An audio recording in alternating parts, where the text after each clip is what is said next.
오늘은 요한복음 10장 22절로부터 30절 말씀으로 내 양은 내 음성을 들으며 라는 제목으로 함께 말씀을 나누고자 합니다.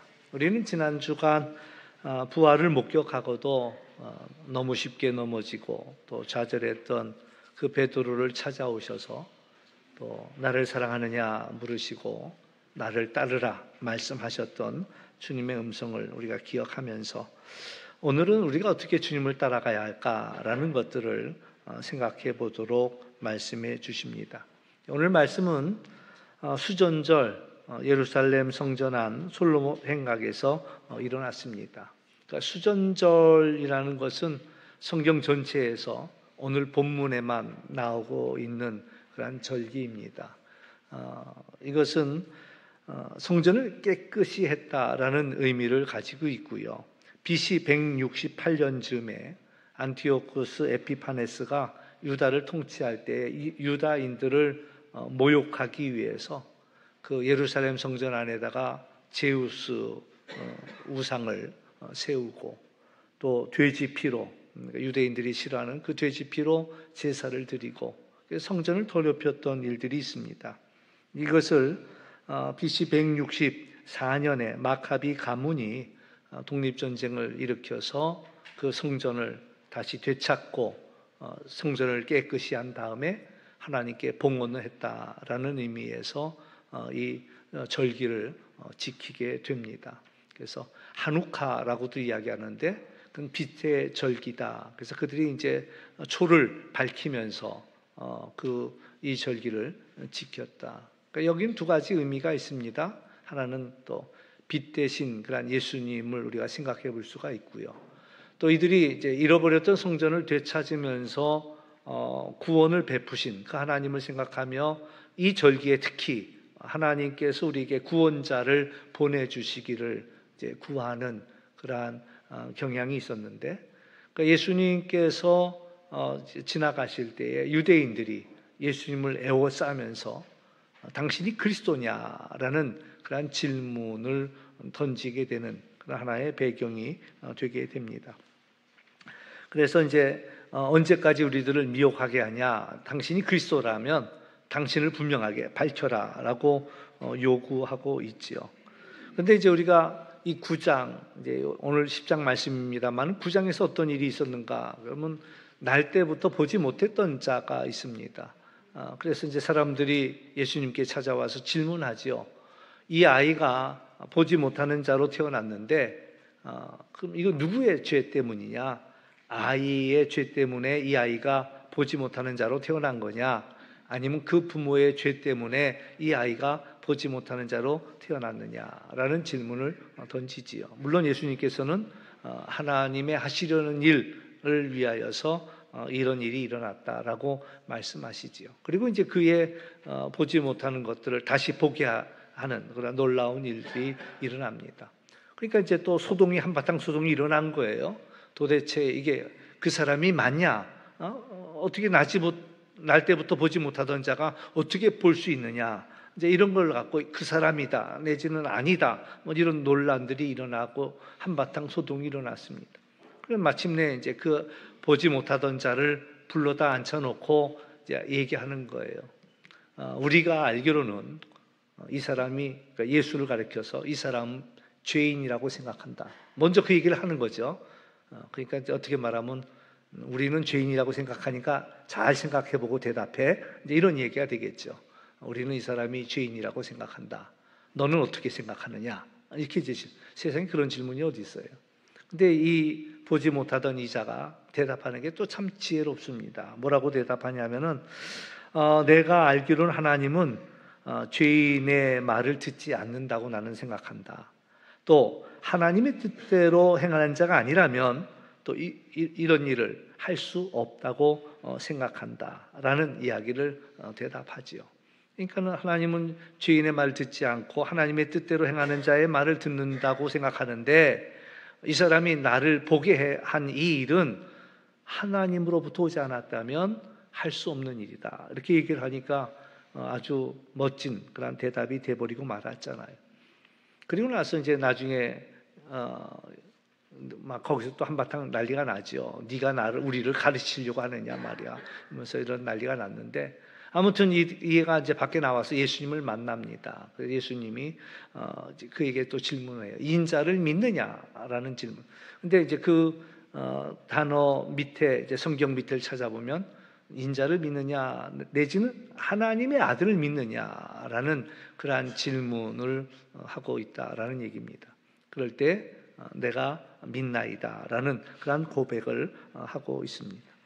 그러니까 이제 예수님은 이미 말씀하실 때 여러 차례 당신이 그리스도 되심을 이야기하셨거니와 또 수많은 이적들을 보여주면서 바로 예수님이 그 오시기로 했던 메시아라는 이야기들을 증명하고 있었다라는 얘기입니다.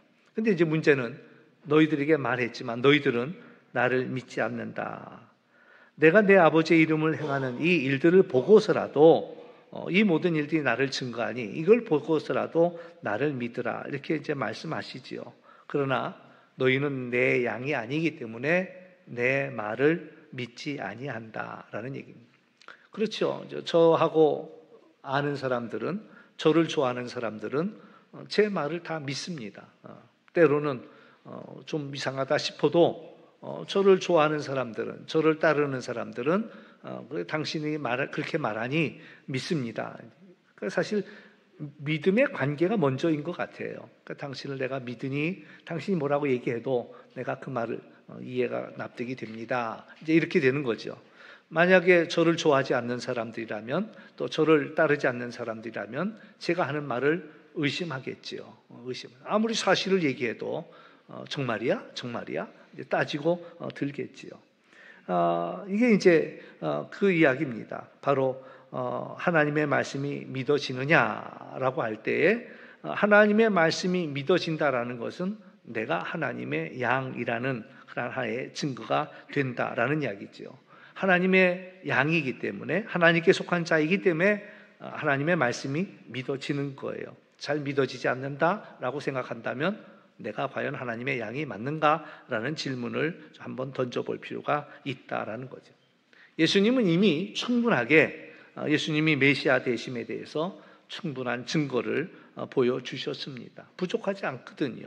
그래서 예수님의 양이라면 그 모든 것들을 볼 때 틀림없이 이분이 메시아이구나라는 것들을 알아차릴 수 있었다라는 겁니다. 근데 이제 문제는 많은 유대인들이 여전히 믿지 않았다. 그러니까 믿지 않으니까 듣지도 않고요. 듣지 않으니까 따르지도 않습니다.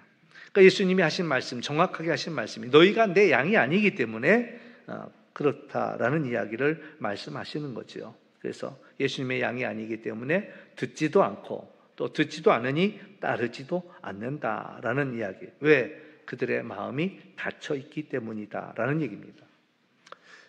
우리들은 또 알든 모르든 어떤 틀을 만들어 놨어요. 고정관념이 있어요. 그러니까 이제 유대인들의 마음속에도 메시아는 이러이러해야 돼라는 자기가 설정해 놓은 것들이 있는 거예요.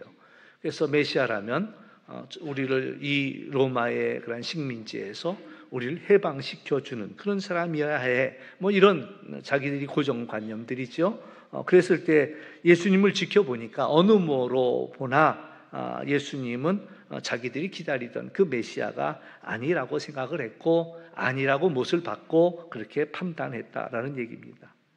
때로는 우리는 그런 선입견 때문에 실수하는 경우가 참 많지요.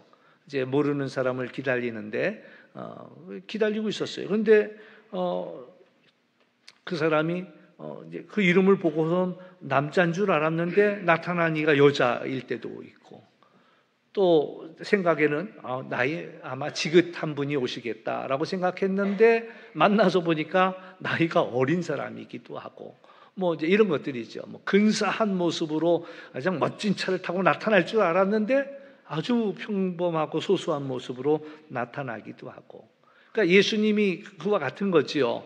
풍채 있게 아주 근엄하게 메시아의 모습을 가지고 나타날 줄 알았는데 하나 힘이 없어 보이고 또 초라하기 짝이 없고 또 뭐 가난하고 뭐 이런 모습으로 예수님이 나타나니까 그러니까는 이들이 자기의 기대하고 전혀 맞지 않은 거지요. 그러면서 예수님을 믿지도 않고 따르지도 않았다라는 그런 이야기입니다. 그럼에도 불구하고 사실 예수님은 많은 그러한 말씀으로도 또 능력으로도 보여주셨거든요. 그때 한 부류의 사람들은 예수님의 행하는 그 일들을 보면서 또 그 말씀을 들어보면서 아, 이분은 메시아구나라고 인정했습니다. 안드레와 나다나엘은 예수님을 만나고 아, 우리가 메시아를 만났다라고 이야기했고요. 또 늦은 밤 몰래 예수님을 찾아온 니고데모도 하나님이 함께 하시지 않는다면 당신이 행하는 이 표적은 아무도 행할 수 없다라고 고백합니다. 예수님이 그 사마리아 우물가에서 한 여인을 만났을 때 이 여인은 예수님의 이야기를 들어보면서 그러면서 동네로 다시 달려가서 내가 메시아를 만났다고 그 사람들을 이끌어 오기도 했다라는 얘기입니다. 그러니까 그들은 자기들의 어떤 선입관에 사로잡혀 있지 않았고 그 예수님을 만나는 순간 보고 들은 것들을 통해서 아, 이분이 메시아이구나라는 것들을 알아차릴 수 있었다. 뭐 나사렛에서 무슨 선한 것이 나겠어 라는 그 편견을 내려놨을 때 그들의 눈에 예수님이 그들이 기다렸던 메시아라는 것을 알아차릴 수 있었다라는 이야기입니다. 그러나 본문에 나오는 상당한 이 유대인들은 자기들이 가졌던 그 고정관념, 메시아상 이거에 대해 사로잡혀서 예수님의 그 놀라운 기적을 보면서도 또 예수님의 그 권세 있는 말씀을 들으면서도 그들은 인정하려고 하지도 않았고 또 애써 그것을 부인하려 했다라는 이야기죠. 중요한 것은 우리 귀에 하나님의 말씀이 들려져야 한다라는 이야기입니다. 하나님의 음성이 들리는 사람에게 복이 있습니다. 하나님의 음성이 믿어지는 사람에게 복이 있습니다. 본다고 다 보는 게 아니라는 거예요. 본다고 다 알아차리지 못합니다. 듣는다고 다 깨닫지 못합니다. 참 신기하죠. 어떻게 다 똑같이 들었는데 어떤 사람에게는 그 말이 은혜로 다가오고 어떤 사람에게는 비껴가는 소리가 되더라라는 거지요. 예수님은 마태복음 13장에서 말씀하시기를 그 네 가지 밭의 비유를 이야기하면서 했던 이야기인데요. 내가 비유로 이야기하는 것은 그들이 보아도 보지 못하고 들어도 듣지 못하며 깨닫지 못함이라 이렇게 말씀하시면서 이사야의 말씀을 인용하지요. 너희는 듣기도 들어도 깨닫지 못할 것이요 보기는 보아도 알지 못하리라. 이 백성의 마음이 완악해져서 그 귀는 듣기에 둔하고 눈은 감았으니 이는 눈으로 보고 귀로 듣고 마음으로 깨달아 돌이켜 내게 고침을 받을까 두려워함이라 하였다. 그런가 하면 예수님의 말씀을 듣던 이들이 그 말씀을 듣고 깨닫습니다. 그러니까 예수님이 하시는 얘기가 너희들의 눈은 봄으로 인하여서 너희들의 귀는 들음으로 인하여서 복이 있다라고 말씀하시면서 진실로 내가 말하는데 많은 선지자들이 있었고 의인들이 있었지만 그들이 너희의 보는 것을 보고자 하여도 볼 수가 없었고 듣고자 하여도 듣지 못하였다라는 얘기를 합니다. 제가 이제 건강을 위해서 이제 하는 운동이 저녁마다 이제 탁구 그 레슨을 받으러 다니는데 이제 관장님이 하는 말이 그거예요. 2년 전부터 내가 이 말 했다는 거야. 근데 2년 전부터 했던 그 이야기가 귀에 잘 안 들어왔어요. 그러니까 1년 전에도 안 들어왔고 이제 내 이 이야기를 알았습니다 했더니 웃으셔, 피식 웃어. 내가 2년 전부터 얘기했는데 왜 이제 알아듣냐 말이죠. 참 신기하죠. 그 똑같은 얘기를 한결같이 안 하던 얘기 한 게 아니라 계속 했던 얘기인데 왜 이제야 알아듣냐라는 그런 이야기를 합니다. 말씀이 들릴 때가 있습니다. 요한복음 5장 25절에 보면 진실로 진실로 너희에게 이르노니 죽은 자들이 하나님의 아들의 음성을 들을 때가 오나니 곧 이때라. 듣는 자는 살아나리라. 그러니까 여지껏 듣지 못했던 그 하나님의 음성이 들릴 때가 있다라는 거죠. 그때가 바로 죽었던 영혼들이 다시 살아나는 때라고 이야기할 수가 있습니다. 또한 로마서 10장 17절에서 그러므로 믿음은 들음에서 나며 들음은 그리스도의 말씀으로 말미암는다. 우리가 이제 무엇을 듣느냐라는 게 참 중요합니다. 우리의 목자 되신 주님의 음성을 듣고 있는지. 이 세상에는 참 소리가 가득합니다. 별 소리가 다 들려옵니다. 이 땅에는 소리가 충만하죠. 우리 귀에도 여러 가지 소리가 들려옵니다. 또 TV를 틀어도 또 뭐 인터넷을 봐도 정말 많은 유익하고 그럴듯한 이야기들이 많이 들려오지요. 그러나 우리가 그 소리를 다 들을 재주가 있다면 뭐 다행이지요. 그러나 우리 모두가 그 모든 소리를 다 듣고 따라가기에는 어렵다라는 얘기입니다. 그러면 그 중에 택할 수 아는 그런 지혜가 필요한데, 우리가 그 중에 한 가지를 택해야 한다면 주님의 음성에 귀를 기울여야 한다라는 얘기입니다. 세상에 지혜가 있지만 세상의 지혜는 다 지나갑니다. 이것이 좋다고 얘기했지만은 또 시간이 지나고 나면 그 얘기는 온데간데 없어지고, 또 이게 좋다고 얘기하고, 이게 좋다고 또 온 세상에 유행이 되는 듯 하더니 또 시간이 지나가면 또 그 얘기는 온데간데 없어지고 또 다른 이야기가 나오고, 뭐 제가 이제 신방을 갔는데 그 이공대를 졸업한 이 방을 이렇게 들여다봤더니 책이 없는 거예요. 이제 우리 문과대, 저 같은 뭐 신학교 나온 사람들은 그게 막 서재를 꾸미는 게 그게 로망이거든요. 그러니까 뭐 있는 돈만 생겼다 그러면 가서 큰 책이든 새 책이든 막 사다가 채워놓는 거, 읽지도 못하면서도 다 갖다 채워놔. 그러니까는 이삿짐에 저는 반 이상이 책이에요. 이삿짐의 반 이상이 뭐 다 읽지도 않으면서도. 그런데 이공대 출신의 방을 들여다봤더니 4학년 졸업을 했는데도 몇 권이 없더라고요. 그래서 내가 깜짝 놀랐지요. 아니, 대학교 졸업했는데 왜 책이 없냐 이랬더니 하는 얘기가, 목사님, 우리는요 6개월만 지나도 그 책 쓸 데가 없습니다. 계속 바뀌니까, 계속 변하니까 3개월만 지나도 그 책은 벌써 버려야 할 책이 되는 거야. 그러니까 우리는 그 뭐 책 쓰지 않습니다. 참 신기하죠. 우리는 1950년대에 공부하신 교수님 이야기 지금도 듣고 있는데, 그분들은 3개월 전 얘기도 다 지나간 얘기라고 다 쓸데없다고 다 실제로 세상이 무섭게 변해요. 막 변해가니까 세상의 지혜는 다 지나가고, 우리를 사랑하고 우리를 위해 죽기까지 그 몸을 내어주신 사랑하시는 그분의 음성에 우리는 귀를 기울여야 한다. 우리 자녀들을 키우다 보면 속상할 때가 있잖아요. 사실 자녀들을 누구보다 사랑하는 건 부모들인데, 부모들이 하는 얘기는 잘 듣지 않고 친구들 얘기 쫓아다니고, 또 생전 한번 봤을까 못 봤을까 하는 사람들의 이야기를 듣고 막 뛰쳐나가는 그런 모습들을 보면은 뭐 부모님들 마음이 얼마나 안타깝습니까? 아니, 누가 나보다 지를 더 사랑하는 사람이 누가 있어? 내가 지를 위해서 안 한 게 뭐가 있어? 이게 다 하는데 어떻게 내 말은 안 듣고, 내 말은 귓등으로 듣고, 어디서 듣도 보도 못한 사람들의 얘기를 저렇게 듣고 쫓아다니는가? 막 속이 뒤집어지지요. 마찬가지예요. 오늘 주님께서는 우리를 사랑하시고 또 우리를 위해서 우리 마땅히 해야 할 일들을 말씀해 주시는데, 우리가 거기다 귀를 기울여야 되는데 세상 소리에 자꾸 마음을 쓰고 귀를 기울이더라라는 그런 이야기죠. 원하긴 여러분, 주님의 음성에만 귀를 기울이고 주님의 음성에만 반응할 수 있기를 주의 이름으로 축원합니다. 제가 어렸을 때 그래요. 저녁밥을 먹고 있으면 친구가 놀러와 문 밖에서 불러, 성민아 놀자. 그러면은 반가운 친구가 부르면 밥 먹다 말고 그래 그러면서 뛰쳐나간단 말이에요. 근데 부르러 오는 이가 반가운 친구만 부르러 온 게 아니야. 반갑지도 않은 사람들도 부르러 올 때가 있어요. 그럴 때는 대답 안 하고 가만히 있어. 없는 것처럼 가만히 있어.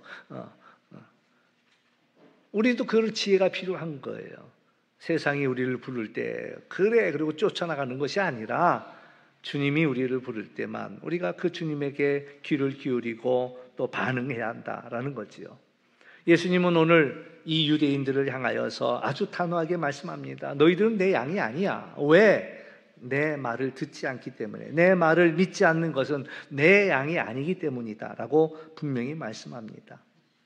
우리가 참된 양이라면 우리가 내 생각만이 아니라 목자의 음성을 듣고 목자가 인도하는 길을 따라갈 수 있어야 한다라는 이야기지요. 하나님의 참된 양은 때로는 하나님의 생각과 내 생각이 다를 수 있습니다. 그럼에도 불구하고 그 목자의 음성을 순종하고 따라가는 거예요. 오늘 말씀을 보면 내 양은 내 음성을 들으며 나는 그들을 알며 그들은 나를 따르느니라 이렇게 대답합니다. 오늘 참으로 감사한 것은 목사께서 우리의 모든 걸 아신다는 겁니다. 나의 성격도 알고 나의 능력도 알고 나의 잘하는 장점도, 내가 좋아하는 것도 알고, 내가 어떻게 살아왔는지 내 과거도 알고, 우리가 원하는 것, 이런 것들 다 아는데, 또 심지어는 우리의 약한 것도 아시고 우리의 상처도 아시고, 그렇게 잘 아시는 주님께서 우리의 선한 목사가 되어주시기에, 또 양을 위해 그 목숨도 아끼지 아니하고 내어주시기에 우리는 그 목자의 인도를 따라 갈 필요가 있다라는 이야기죠. 그리고 때로는 하나님, 우리가 하나님의 뜻대로 살기를 원합니다 라고 이야기하면서 그 순종할 수 있는 우리의 힘을 또 우리는 구해야 돼요. 마음은 원이로되 우리 육신이 연약하여서 하나님의 말씀대로 살지 못할 때가 많잖아요. 늘 하는 기도 들어보면 그렇습니다. 하나님의 뜻을 알면서도 우리가 하나님의 뜻대로 살지 못했습니다. 왜 그렇게 기도하겠어요? 하나님의 뜻은 알지만 내가 그것을 따라갈 힘이 없는 거야. 그러니까 하나님 앞에 구해야 되는 거죠. 하나님, 내가 하나님의 뜻대로 살 수 있는 그런 힘을 우리에게 달라. 그래서 이 한 주간에도 유혹에 넘어지지 아니하고 핍박에 넘어지지 아니하고 하나님의 뜻을 따를 수 있는 그런 우리가 되게 해달라라는 이야기죠. 사실 목자가 우리를 인도할 때는 우리의 생각과 다를 수 있습니다. 당연히 다르지요. 왜? 하나님이 생각하는 것과 우리가 생각하는 게 다르니까요. 우리 아이하고 저하고의 생각이 다르지요. 우리 아이가 어렸을 때도 우리 아이 생각이 다 보여요. 한 수가 보여. 엄마, 왜? 선생님이 이것 좀 사오래. 그런데 보여. 이게 아닌데 보여. 한 수가 높은데 그걸 모르겠어요? 안단 말이죠. 그러니까 우리가 하나님 앞에 아무리 우리의 꾀를 생각해도 하나님이 보시기에는 우리에게 더 좋은 게 있다는 거죠. 가장 선한 게 있다는 거죠. 그래서 우리의 생각한 것과 다르지만 그래서 우리가 사실 예수님을 따르기 위해서 자기 부인이 필요한 겁니다. 나를 부인할 수 있어야 돼요. 내가 내 생각을 내려놓을 수 있어야 되겠고, 내 경험을 내려놓을 수 있어야 되겠고, 내 지식을 내려놓을 수 있어야 되겠고, 왜냐하면 항상 걸리는 게 내 생각이 그런 거예요. 내 생각이, 또 내가 경험한 일들이, 이런 것들이 앞장서다 보면 따라가지 못하는 거예요. 그러나 주님이 말씀하실 때에 내 생각을 내려놓고 내 경험을 내려놓고 또 내 지혜를 내려놓고 이러면 그때 하나님의 뜻을 우리가 따를 수 있지요. 그래서 오늘 우리가 기도하는 것은 내 생각과 다르지만, 내 기대와 다르지만 목자의 말에 끝까지 따라갈 수 있도록 이분이 가장 선한 목자이시고 우리들을 사랑하시고 생명을 내주기까지 사랑하시는 목자인 것을 신뢰하면서 기꺼이 순종할 수 있는 그러한 힘을 달라고 우리는 기도해야 한다라는 얘기입니다. 우리가 목자의 음성을 듣고 따라갈 때 주어지는 상급이 있습니다. 그것은 영원한 생명을 얻는다라는 이야기입니다. 내가 그에게 영생을 주노니 영원히 멸망하지 아니할 것이요. 오늘 우리에게 가장 중요한 것은 영생입니다. 어리석은 자는 영생이 뭐가 좋은지를 잘 몰라요. 그냥 보이는 것들, 이것만 있어도 행복하다고 이야기하지만 우리에게 가장 중요한 것은 영생이다라는 이야기고요. 그 영생은 뭐냐면 오늘 예수님께서도 말씀하셨던 영원하신 하나님과 하나 되는 일이다, 이렇게 이야기할 수가 있습니다. 예수님께서도 아버지와 나는 하나라고 말씀하셨는데 우리에게 주는 영생은 아버지와 내가 하나 되어지는 겁니다. 아버지께 내 것이 되고 내 것이 아버지 것이 되시고 아버지의 능력이 내 능력이 되고 내 능력이 아버지의 능력이 되고 주님과 우리가 덧붙여서 이 땅을 살아간다면, 하나님의 능력으로 우리가 덧입어 살아간다면 그게 바로 영생이라고 이야기할 수가 있지요. 또 두 번째는 빼앗기지 않고 우리를 지켜주시겠다라고 말씀합니다. 내 손에서 빼앗을 자가 없다라고 말씀하셨어요. 하나님이 만물보다 크심에 아무도 아버지 손에서 빼앗을 수 없다 했습니다. 사람들이 두려워하는 것은요, 자기 자신이 어디로 끌려가는지 몰라서 그것을 두려워합니다. 하나님 믿으라고 얘기하면은 잘 믿지 않으면서도 계속 마음속에 한 구석에 남아있는 두려움은 내가 어디로 끌려가게 될까라는 것들을 두려워하죠. 사도 바울이 고백한 것을 우리가 들음으로써 위로가 되기를 원하는데요. 로마서 8장 31절에서 39절 말씀입니다. 좀 길긴 하지만 제가 읽어드립니다. 그런즉 이 일에 대하여 우리가 무슨 말하리요? 만일 하나님이 우리를 위하시면 누가 우리를 대적하리요? 자기 아들을 아끼지 아니하시고 우리 모든 사람을 위하여 내어주신 이가 어찌 그 아들과 함께 모든 것을 우리에게 주시지 아니하겠느냐? 누가 능히 하나님의 택하신 자를 고발하리요? 의롭다 하시는 이는 하나님이시니 누가 정죄하리요? 죽으실 뿐 아니라 다시 살아나신 이는 그리스도 예수시니 그는 하나님 우편에 계신 자요 우리를 위하여 간구하시는 자시니라. 누가 우리를 그리스도의 사랑에서 끊으리요? 환난이나 곤고나 박해나 기근이나 적신이나 위험이나 칼이랴. 기록된 바 우리가 종일 주를 위하여 죽임을 당하게 되며 도살할 양같이 여김을 받았나이다 함과 같으니라. 그러나 이 모든 일에 우리를 사랑하시는 이로 말미암아 우리가 넉넉히 이기느니라. 내가 확신하노니 사망이나 생명이나 천사들이나 권세자들이나 현재일이나 장래일이나 능력이나 높음이나 깊음이나 다른 어떤 피조물이라도 우리를 우리 주 그리스도 예수 안에 있는 하나님의 사랑에서 끊을 수 없으리라. 하나님이 가장 위대하시고 강하시고 능력이 많으신 분이십니다. 우리가 하나님의 음성만 믿고 따를 때에 우리를 하나님의 손에서 빼앗아 갈 자는 아무도 없다라는 이야기예요. 하나님의 그 무한하신 사랑에서 끊어낼 수 없다라는 이야기고 우리는 결코 하나님의 그 무한하신 사랑에서 끊어지지 않는다라는 이야기입니다. 우리가 하나님의 말씀 들을 때에 믿어집니까? 하나님의 양이기 때문에 그렇습니다. 우리는 그 말씀을 듣고 우리에게 주어진 믿음의 순례의 길을 가야 할 것입니다. 광야 같은 세상이고 한 번도 살아보지 않은 이 세상 속에서 우리의 목자가 구름기둥으로 불기둥으로 우리를 인도해 주실 때 그 인도하심을 따라서 하나님을 믿는 믿음으로 예수님을 믿는 그 믿음으로 나를 따라오라는 주님의 음성만 듣고 우리는 따라가는 것이 바로 우리의 믿음의 여정이고 순례의 여정이다라는 사실 기억하시면서 처음 가는 길, 한 번 가는 이 길에 복된 믿음의 순례의 여정이 되시기를 주의 이름으로 축원합니다. 기도하겠습니다. 참 좋으신 아버지 하나님 감사합니다. 우리는 연약하여 번번이 넘어지지만 그때마다 찾아오셔서 우리를 붙들어 주시고 세워 주시니 감사합니다. 오늘 주님의 음성을 듣게 하여 주옵소서. 나의 편견과 고정관념 내려놓고 주님께서 우리를 부르실 때에 주님 말씀에 순종할 수 있는 은혜를 허락하여 주옵시고 또한 주님의 말씀을 따라갈 때에 우리가 하나님의 놀라운 일들을 보고 또 찬양하게 하여 주옵소서. 감사하며 예수님의 이름으로 기도하옵나이다. 아멘.